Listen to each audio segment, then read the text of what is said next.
where the dust settles.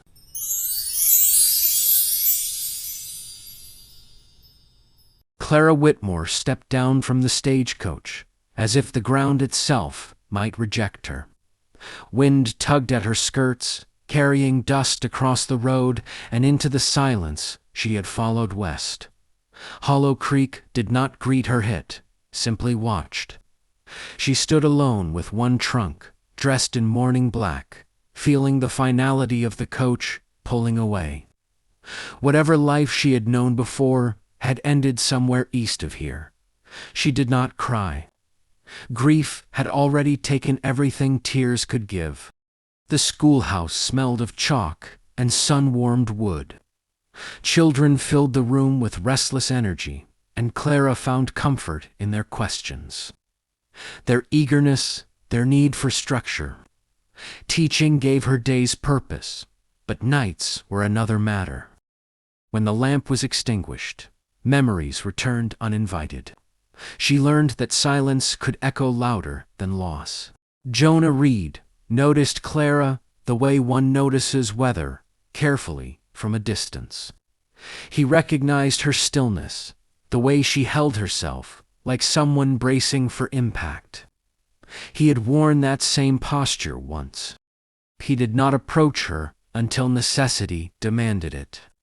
When he did, his voice was calm, steady, offering help without curiosity.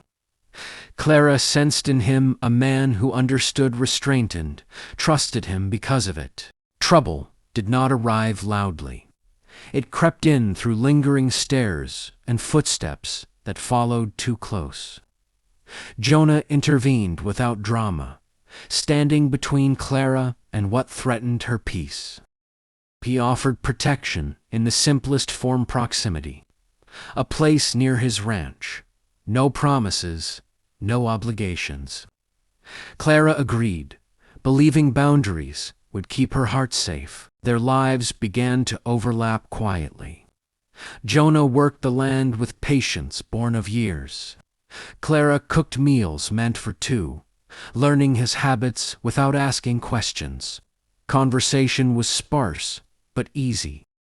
It was in these ordinary days that trust first took root. Evenings softened everything. Clara read aloud by lamplight, her voice steady despite the stories stirring old memories.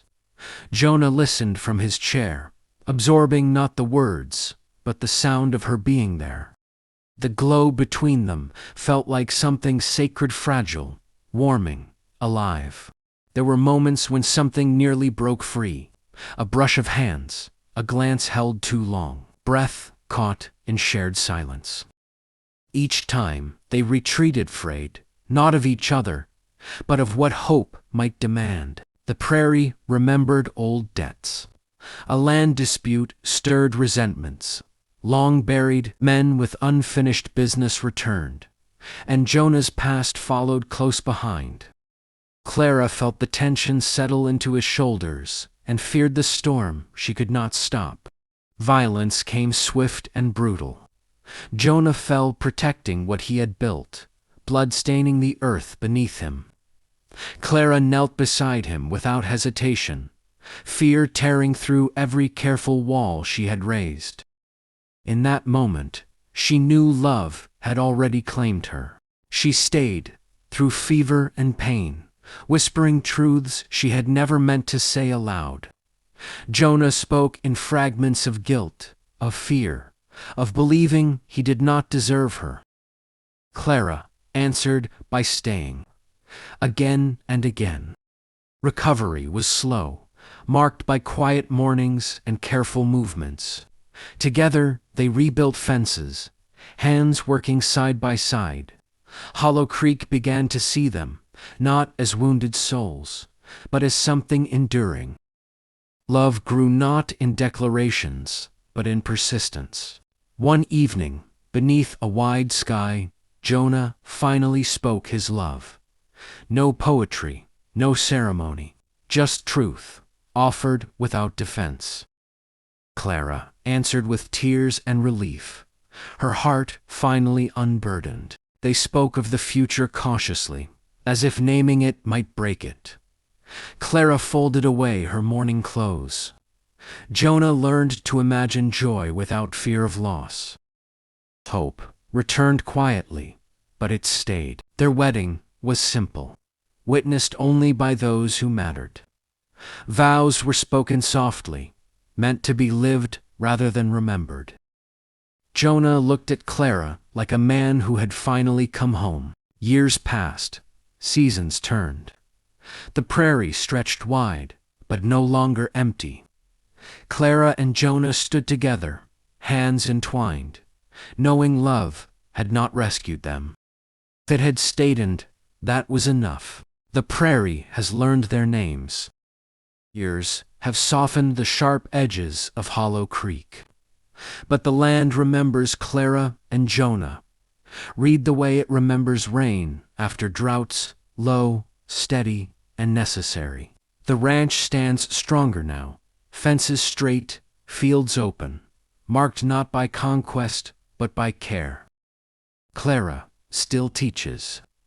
Children crowd the schoolhouse, their laughter carrying across the dust road. Some afternoons, Jonah waits for her at the fence. Hat tipped low, watching the woman who once arrived in black, now walk toward him in the color of life. Evenings are their truest measure of happiness.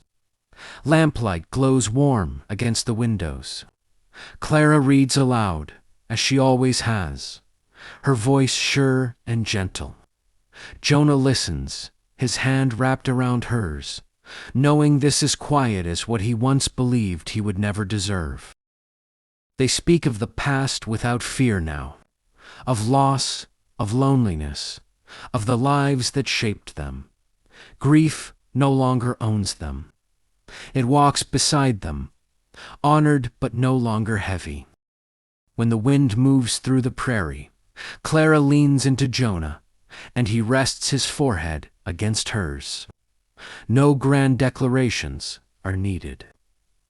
Love has long since proven itself, in mornings shared, in storms weathered, in the simple miracle of choosing one another every day.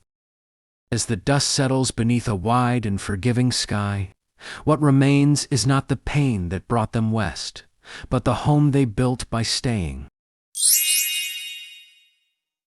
Like and subscribe. Aurora Tale Wild West. God bless.